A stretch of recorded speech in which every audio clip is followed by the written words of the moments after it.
네, 감사합니다.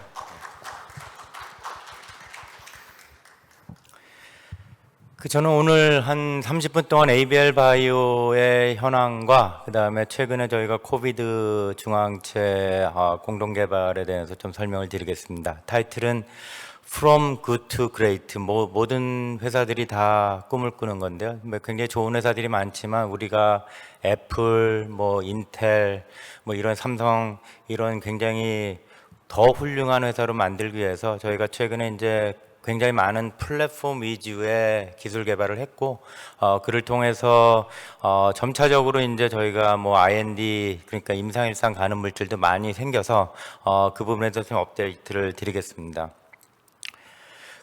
제 소개는 간단하게 생략하고 저희 임원들을 소개하면 이제 회사가 이제 창업한 지 한 4년 정도 이제 자리를 잡아가고요. 그건 이제 5년, 내년 정도 되면 5년이 돼 갑니다.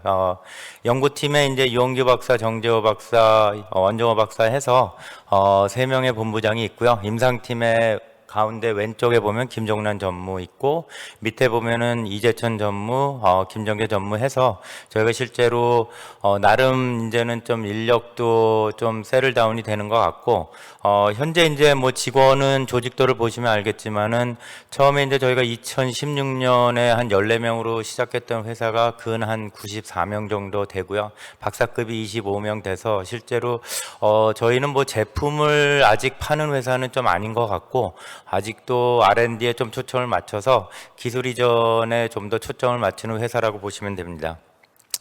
ABL 바이오 하면 저희가 플랫폼으로 그랩바디라는 게 있습니다. 이제 그랩바디 T라고 그래서 이제 T셀 면역세포를 실제로 종양세포에 유도를 해서 암을 공격하는 게 그랩바디 T고요.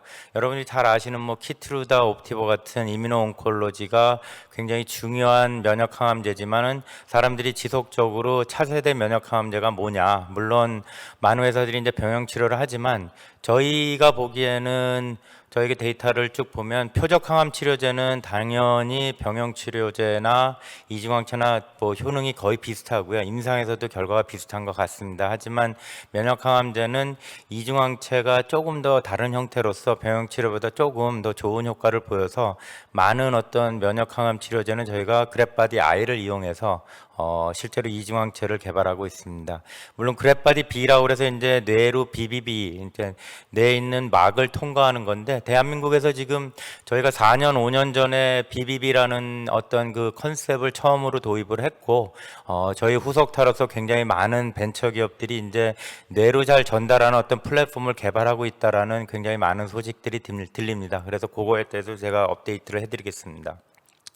보시는 어떤 그림처럼 저희가 이제 현재 임상일상에 들어간 물질은 ABL001이라고 해서 VEGF, 그러니까 여러분들 아시는 아바스틴 같은 종류에다가 DLL4라고 2차적으로 이 그 혈관을 억제하는 물질을 붙인 이중항체입니다. 저희가 이제 요 일상을 거의 한 2년 전에 시작을 해서 1A라는 거는 마쳤고요. 27명 환자. 그다음에 저희가 이제 현재 1B라고 해서 키모세라피, 항암 화학제와 병용 치료를 하고 있습니다. 이따 간단히 설명을 드리도록 하겠습니다. 그 이후에 저희가 올해 말부터 시작해서 내년 3월까지 3개의 IND 파일링, 그러니까 임상일상 후보 물질을 만들었습니다. 그동안 한 3, 4년 동안 쭉 연구를 해온 결과 이제 조금 좋은 결과를 내는 것 같습니다.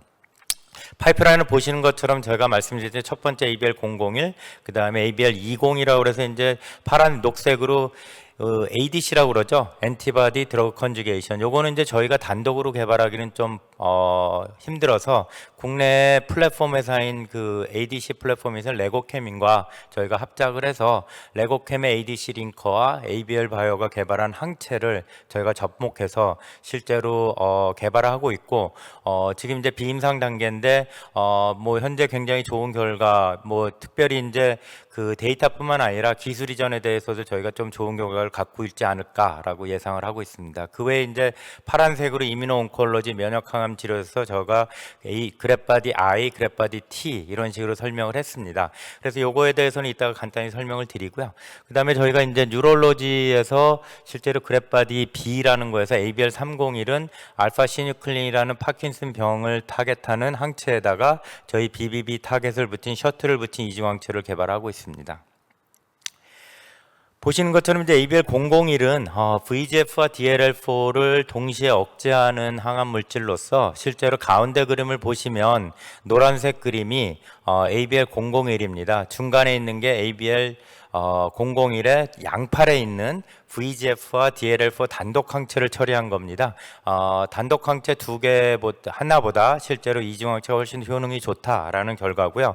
뭐 현재 임상이 진행이 거의 그 1A가 끝나기 때문에 전임상 데이터보다는 임상 데이터가 더 중요하다고 생각합니다. 왼쪽에서 오른쪽으로 쭉 보시면서 밑으로 그래프가 내려가는 것들이 이 실제로 암 환자에서 튜머 사이즈가 줄어드는 것을 보여줍니다. 실제로 100이란 사이즈에서 한 30% 이상이 줄으면 임상에서 PR이라고 해서 파셜 리스폰스, 그러니까 굉장히 좋은 단독 처리로서는 굉장히 좋은 결과죠. 오른쪽 밑에 세 개를 보면 저희가 저용량에서 고용량으로 쭉 늘어가면서 현재 3명, 이 슬라이드를 만들 때는 3명의 환자가 콜로렉탈 캔서에서 2명, 그 다음에 게스트릭 캔서에서 1명이었는데 몇 주 전에 한 명의 PR이 추가돼서 현재 콜론에서 2명, 게스트릭에서 2명이고요. 그 다음에 이제 아까 말씀드린 페이스 1B를 저희가 키모세라피 콤보를 하고 있습니다. 저희가 콜론과 게스트릭도 하지만 특별히 이제 희귀질환으로서 이제 BTC라고 해서 빌리어리 트랙 캔서라고 한국말은 이제 쓸개, 담낭에 생기는 암입니다.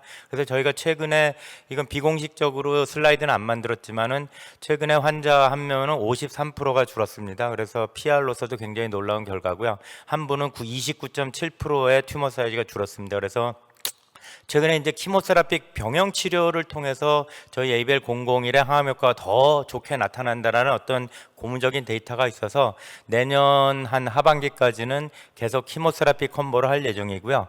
올해 말이나 내년 초면은 키투르다 콤보를 아마 시작할 수 있을 것 같습니다. 뭐 요 슬라이드는 제가 스킵하고 다음 슬라이드 부분에서 이제 면역 항암제 부분에서 제가 설명을 드리면 왼쪽 그림은 굉장히 복잡합니다. 근데 간단하게 말로 설명을 드리면 기존의 키트루다 옵티버 같은 면역 항암제 치료제가 굉장히 각광을 받고 있다. 근데 오른쪽 파트는 뭐냐면 면역 항암 치료제가 실제로 암 환자에서 한 20에서 30%밖에 항암 효과가 없는데 그 이유는 내성이 생기거나 굉장히 반응이 없거나 그런 거를 위해서 두 가지 전략을 씁니다. 실제로 그 PD-1, PD-L1과 같은 키트루다 옵티버와 굉장히 비슷한 어떤 역할을 하는 새로운 물질을 찾아서 병영 치료하던가 이중항체를 만들던가, 오른쪽의 그림처럼 아니면 원래 튜머에서는 암에서는 어떤 그 렁캔서, 폐암 같은 경우는 우리가 영어로 핫튜머라고 그래서 폐암 자체가 면역 세포가 굉장히 많습니다. 근데 직장암 같은 콜론 캔서는 면역 세포가 굉장히 적습니다. 이거 영어로 콜드 튜머라고 그러는데 실제로 많은 회사들이 지금 관심을 갖는 거는 핫튜머도 굉장히 중요하지만 콜드 튜머, 그러니까 면역 그 세포가 없는 거를 어떻게 하면 더욱더 면역 반응을 잘 일으킬 수 있겠느냐. 그래서 뭐 여러분들이 잘 아시는 IL-2라는 사이토카인을 쓰기도 하고, 그 다음에 뭐 저희는 4-1BB라는 이중항체를 쓰기도 하고요. 그래서 실제로 암의 환경을 조금 더 면역 그 항암 치료제에 잘 적응할 수 있는 어떤 암을 한번 만들어 보자는 전략입니다.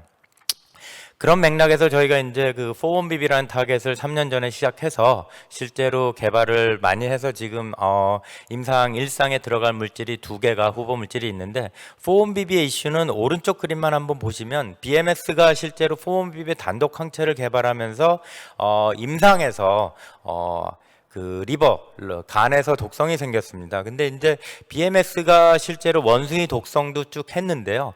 이 물질을 저희가 항체를 개발할 때 이 항체가 사람에 붙고 원숭이에도 붙고 그런 것들을 쭉 해야 되는데, 실제로 이 BMS의 물질이 원숭이에 굉장히 약하게 붙습니다. 그러니까는 실제로 독성 실험을 했는데 이 간독성이 실제로 원숭이에서 나타나지 않은 거죠.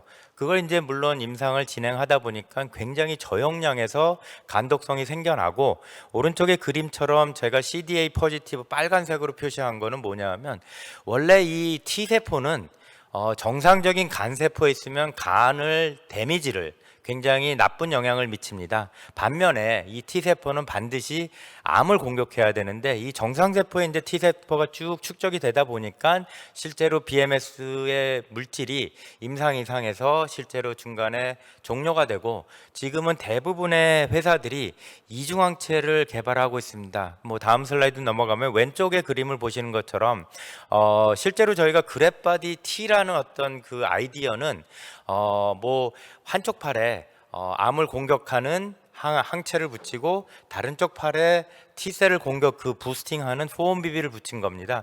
이해를 쉽게 하기 위해서 한쪽 팔에 뭐 아까 알테오젠 박순재 박사님이 말씀하실 때 헐셉틴이란 거는 우리들이 굉장히 많이 하는 거죠. 튜머를 타겟하는 헐셉틴을 붙이고 포온비비를 붙이면 실제로 이 헐셉틴이 암의 유방암에 있는 헐투라는 유전 단백질을 찾아서 공격 바인딩을 하고, 실제로 포온비비가 실제로 헐셉틴을 통해서 훨씬 더 암의 어떤 그 면역 세포를 활성화시키는 역할을 하는 게 보여드리는 어떤 그 데이터입니다. 다음 슬라이드를 보시면은 저희가 그랩바디에 실은 그 ABL 501, 503, ABL 111 세 가지 물질이 있습니다. 그 중에서 ABL 503을 먼저 소개를 시켜드리면, PDL1과 4-1BB, 여러분이 잘 아시는 PD1과 PDL1, 하지만 PDL1은 T셀 대신에 이제 암 조직에 많이 발현이 됩니다. 그래서 PDL1과 4-1BB를 타겟하면 저희가 보기에는 베스트 인 클래스의 개발인 베스트 인 클래스란 말은 실제로 저희보다 조금 앞선 회사들이 있습니다. 메러스, 이니브렉스, 기타 등등 해서 현재 세 개의 회사가 PDL1, 4-1BB의 이중항체로 각각 다른 플랫폼이지만 임상일상을 진행 중이고요. 저희가 한 1년 정도 좀 뒤져 있지만 이런 거를 빨리 캐치업해서 임상을 진행하고자 합니다. ABL503은 현재 12월 말에 US IND, 미국 식약청에 임상일상을 신청하려고 계획 중입니다. 보시는 것처럼 두 번째 파이프라인은 ABL111이라는 것은 헐셉틴과 같은 클라우딘이라는 새로운 어떤 그 단백질이 있는데, 이 클라우딘은 특별히 췌장암과 위암에 굉장히 많이 발현한 등을 그 타겟인데, 요거를 저희가 이제 위암과 그 팬크리아틱 캔서에서 4-1BB를 이용해서 이중항체로 공격을 하겠다. 요거는 현재 내년 3월에 IND 파일링으로 계획을 하고 있습니다. 지금 말씀드린 ABL503과 ABL111은 중국의 아이맵이라는 회사랑 저희가 공동 개발을 지난 2년 반 동안 했던 거고요.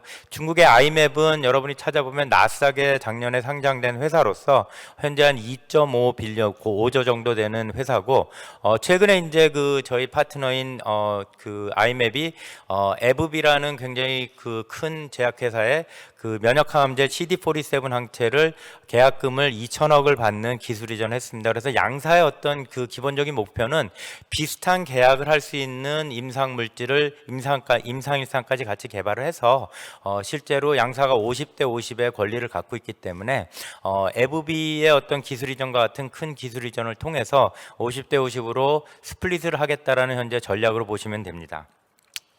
ABL11에 대해서는 저희가 퍼스트 인 클래스라고 보시면 됩니다. 왜냐하면 클라우딘과 4-1BB는 전 세계에서 아이맥과 ABL 바이오가 유일하게 개발하고 있고요. 물론 클라우딘이라는 타겟에 대해서는 카티를 개발하는 회사도 있고요. 그다음에 CD3라는 어떤 그 T셀 세라피라는 이중항체를 개발하는 그 회사도 있습니다. 물론 그 아스텔라스라고 굉장히 유명한 회사는 클라우딘의 단독 항체를 통해서 키모세라피 컴비네이션을 임상을 진행하고 있습니다. 보시는 것처럼 이제 그 ABL501이라는 물질은 저희가 그랩바디 I라는 그 플랫폼을 써서 PDL1과 라그3라고 그래서 그 차세대 어떤 중요한 면역 관문 억제제라고 보시면 됩니다. 그 오른쪽 그림을 보시는 것처럼 실제로 오른쪽에 밑에 그림을 보시면 노란색으로 표시한 게 실제로 ABL501이고요. 중간에 몰려 있는 게 ABL501의 단독 항체인 PDL1, 라그3 또는 그 다음에 PDL1과 라그3의 병영 치료를 하는 물질보다 저희 이중항체가 훨씬 더 좋은 효과를 보여준다는 데이터입니다.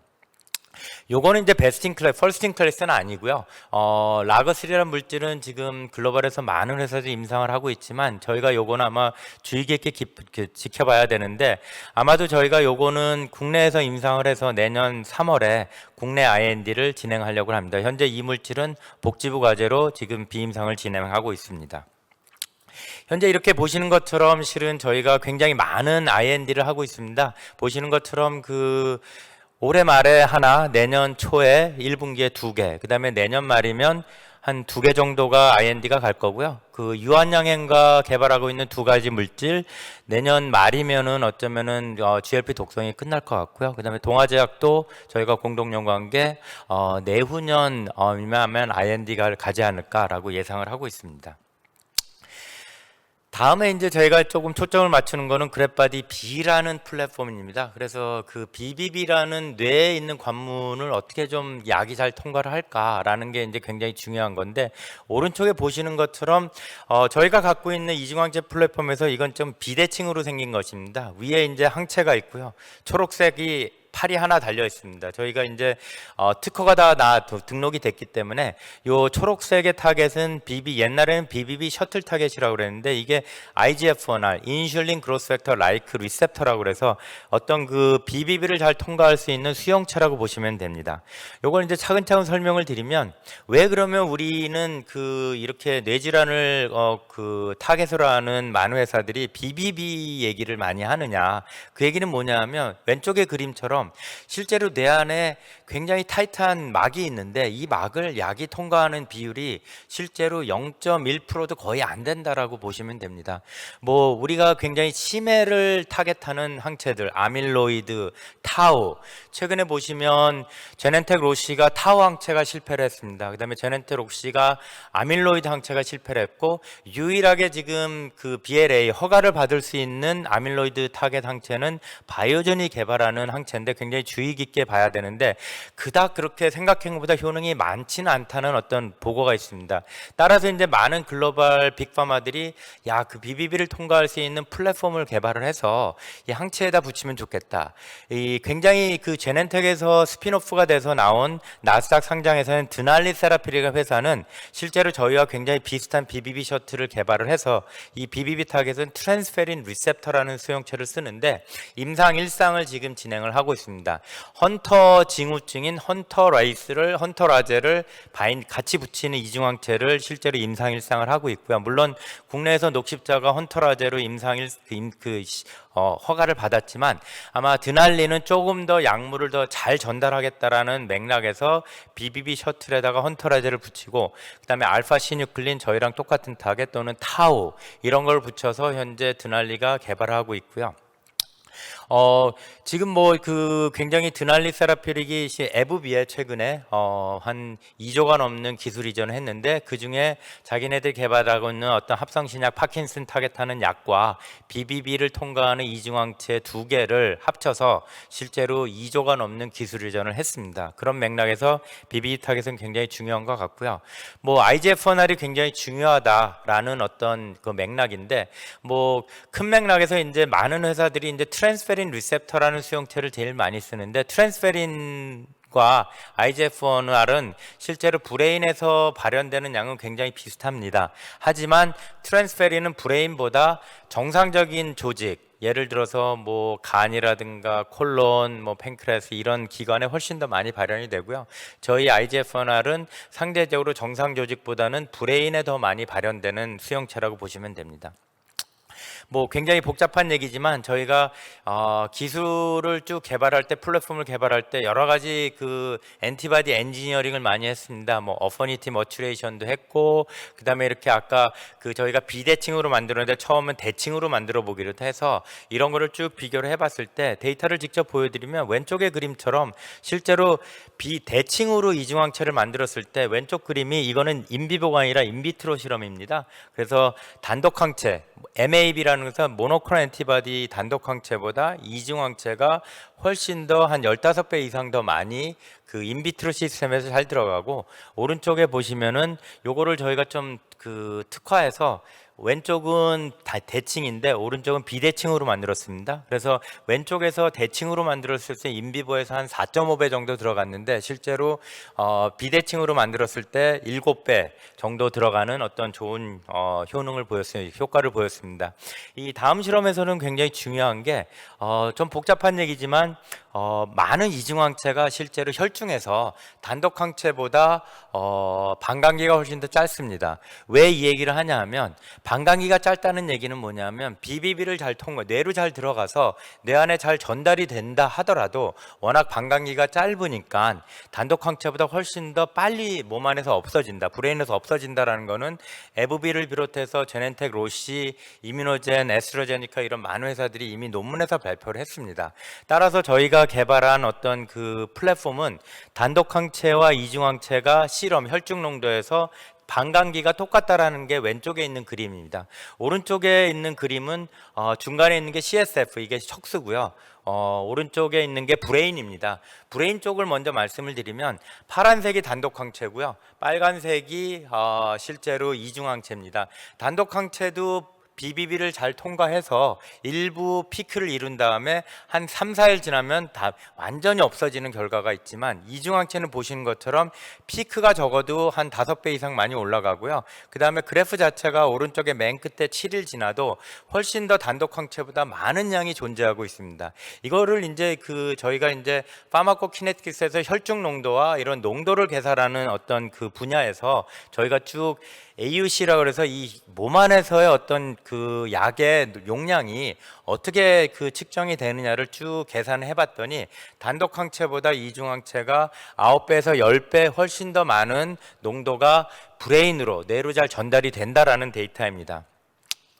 이 그림은 조금 복잡한 거라 좀 넘기고요. 제가 이제 이 그림을 보여드리는 이유는 뭐냐 하면 저희가 이제 그 혈중 농도를 그 단독과 이중이 똑같은 걸 만들기 위해서 저희가 맨 위에 까만색을 보면 실제로 저희 이중항체 비대칭입니다. 반면에 빨간색이 저희 단독 항체입니다. 굉장히 두 항체가 반감기가 비슷하죠. 제가 초반에 말씀드렸어요. 1세대 저희 BBB 셔틀은 이 셔틀이 2개 붙은 대칭입니다. 대칭은 보시는 것처럼 반감기가 뚝 떨어지죠. 그래서 이 반감기를 늘리는 작업이 굉장히 중요하고요. 저희 이제 경쟁사에서 발표한 자료를 보시면 오른쪽 그 위에 있는 그림이 실제로 제넨텍 로시의 데이터입니다. 제넨텍 로시의 데이터를 보면 가운데 그림만 보시면 왼쪽에 보시면 제넨텍 로시도 실제로 BBB 셔틀을 저희처럼 BBB 그러니까 비대칭으로 만들었고요. 트랜스페린 리셉터를 썼는데 반면에 보시는 것처럼 초록색 그림이 실은 이중항체고요. 빨간색이 단독기입니다. 단독에 비해서 제넨텍 로시의 이중항체가 반감기가 반으로 뚝 떨어지는 걸 보실 수 있습니다. 이 밑에 그림을 보시면 밑에는 실제로 아까 말씀드린 드날리 밑에 그의 가운데 그림을 보시면 실제로 컨트롤 IgG가 까만색이고요. 그 다음에 ATB라는 게 이제 이 노란색인데 드날리 세라피르의 이중항체도 보시는 것처럼 단독보다 반감기가 훨씬 떨어집니다. 그 얘기는 뭐냐면 반감기를 반드시 늘려야만 실제로 뇌 안으로 더 잘 들어가고 약효를 발휘할 수 있다는 데이터입니다. 복잡한 그림이라 요거는 넘기고요. 저희가 그래서 이제 굉장히 많은 실험을 했는데 간단하게 이제 동물 행동 실험만 보여드리면 오른쪽의 그림만 설명을 드리겠습니다. 저희가 이제 실제로 단독 항체와 이중 항체를 처리한 다음에 마우스 자체는 실제로 파킨슨 어떤 효능을 심틈이 있는 어떤 마우스입니다. 그러니까 파킨슨 병은 실제로 운동이 잘못되기 때문에 이렇게 이제 모터에다가 마우스를 계속 돌려서 이 쥐가 얼마나 오랫동안 견디느냐를 초를 잰 겁니다. 그러면 컨트롤이 한 250초 이상 견디는 거죠. 근데 그림을 보시면 180 DPI라는 거는 182 6개월 이후에 저희가 약효를 봤을 때 컨트롤에 비해서 저희 이중항체를 처리한 게 훨씬 더 좋은 효과를 보인다라는 데이터입니다. 현재 뭐 301은 저희가 레트와 멍키에서 독성 실험했을 때 별 독성이 없다라는 데이터고, 저희가 이제 BBB라는 플랫폼을 개발할 때 굉장히 중요한 거는 단순히 이게 항체만 붙일 수 있는 거냐, 아니면은 단백질도 붙일 수 있는 거냐, 아니면 실제로 다른 어떤 펩타이드를 붙일 수 있는 거냐라고 생각을 해서, 저희가 지금 보시면 굉장히 많은 어떤 플랫폼을 보시는 것처럼 한 세 가지 정도의 항체도 붙이고 펩타이드 붙이고 그다음에 단백질도 붙일 수 있겠다라는 플랫폼을 개발하고 있고, 지금 현재 이제 뭐 BBB 플랫폼 그래프바디 B와 그다음에 ABL 301에 대한 어떤 에셋에 대해서는 지금 글로벌 제약회사랑 현재 데이터룸을 열어서 실사를 지금 받고 있는 회사도 있습니다. 그래서 굉장히 긍정적으로 진행하고 있고, 알테오전 박순재 박사님 말씀하셨듯이 저희가 그래프바디 B라는 플랫폼은 non exclusive, 그러니까 굉장히 다양한 제약회사와 저희가 딜을 할 수 있을 것 같고요. ABL 301이라는 에셋 자체는 저희가 익스클루시브, 독점적인 어떤 계약을 할 수 있을 것 같습니다. 그래서 이 부분은 조금 더 지켜봐 줬으면 좋겠고요. 아까 말씀드렸듯이 이제 저희가 ADC라는 거는 레고캔과 저희가 공동 개발을 하고 있습니다. 저희가 ROR1이라는 게스트릭 캔서, 그다음에 트리플 브레스트 캔서에서 타겟하는 어떤 항체를 개발했고, 레고캔의 링커를 통해서 저희가 ADC를 개발했고요. 보시는 그림처럼 오른쪽에 위에 그림은 실제로 ADC를 치면 저용량, 고용량도 아닙니다. 실제로 1mg/kg이니까 실제로 굉장히 튜머가 완전히 사멸되는 결과를 보여줍니다. 그래서 현재 레고캔과 ABL 바이오는 제약회사 기술 이전을 한번 추진을 하려고 현재 굉장히 노력 중이고, 올해 안에 저희는 아마 좋은 소식이 있을 거라고 생각이 됩니다. 마지막으로 이제 저희가 한 1개월 전에 중국과 보스턴에 있는 하이파이브라는 바이오텍과 코비드 19의 중화항체를 공동 개발을 하기로 했습니다. 물론 코비드 19는 여러분들이 잘 아시는 것처럼 백신도 있고, 최근에 도널드 트럼프 대통령이 리제너론이 개발했던 중화항체, 리제너론이 개발했던 중화항체는 실제로 두 개의 항체를 칵테일로 섞어서 하는 거고요. 그 다음에 이제 뭐 렘데시바도 맞으시고, 그래서 실은 코비드에 대한 어떤 니드는 글로벌에서 굉장히 중요하다고 생각합니다. 이 중항체를 개발하는데 뭐 사람마다 다를 수 있지만 저희 생각은 백신이 마켓의 한 60%, 그 다음에 중화항체가 한 40% 정도를 커버할 수 있지 않을까 생각을 합니다. 중화항체는 어떻게 개발하느냐가 굉장히 중요한데, 저희가 이제 하이파이브랑 개발할 때 굉장히 중요하게 요거는 이제 백신에 대한 얘기고요.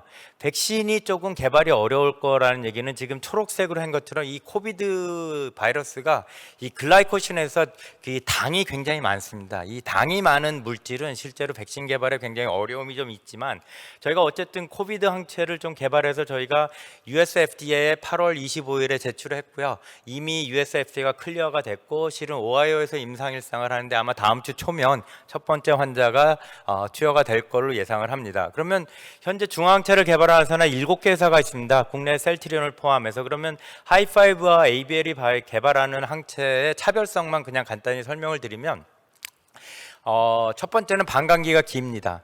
저희가 이제 항체 공학을 통해서 FC 부분을 뮤테이션을 돌연변이를 도입해서 실제로 멍키에서 반감기가 40일. 참고로 단독 항체는 멍키에서 5일에서 7일이고요. 그 다음에 단독 항체는 인간에서 한 15일 정도, 2주에서 3주 정도 나타납니다. 저희가 이렇게 이전광을 통해서 반감기를 늘렸더니 이미 멍키에서는 40일, 그 다음에 휴먼 프로젝션 했더니 한 4.5개월 정도 반감기가 진행될 거. 그 이유는 뭐냐면 단순히 치료제뿐만 아니라 예방으로도 저희가 가능할 수 있다.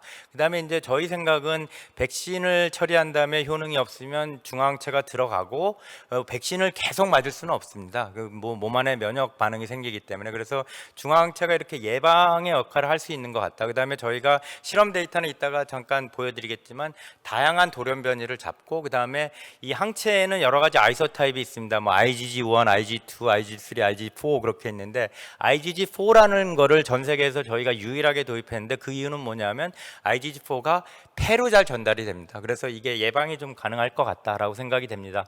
요건 설명을 드렸고요. 말씀드렸듯이 2월 달에 프로젝트가 돼서 현재 여기는 12월 9월 말이라고 그랬는데 저희가 10월 달로 조금 한두 주 연기가 됐고요.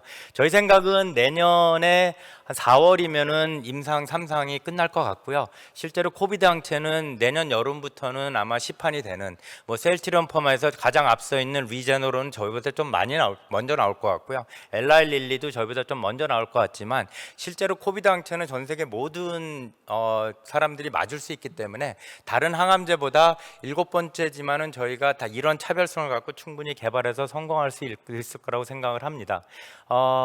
마지막으로 이제 뭐 저희가 이제 하이파이브라는 회사를 선택한 이유는 요 회사에서 갖고 있는 다양한 그 돌연 변이를 쭉 테스트를 했습니다. 그래서 적어도 와일드타입뿐만 아니라 5개의 어떤 뮤탄트 돌연 변이를 다 그 중화항체 능력을 보인다라는 거고요. 원숭이 실험에서 보이시는 것처럼 빨간 거보다 밑으로 초록색이 쭉 중화항체 능력을 보여주는 겁니다. 원숭이에서 바이러스가 쭉 없어지는 데이터고요.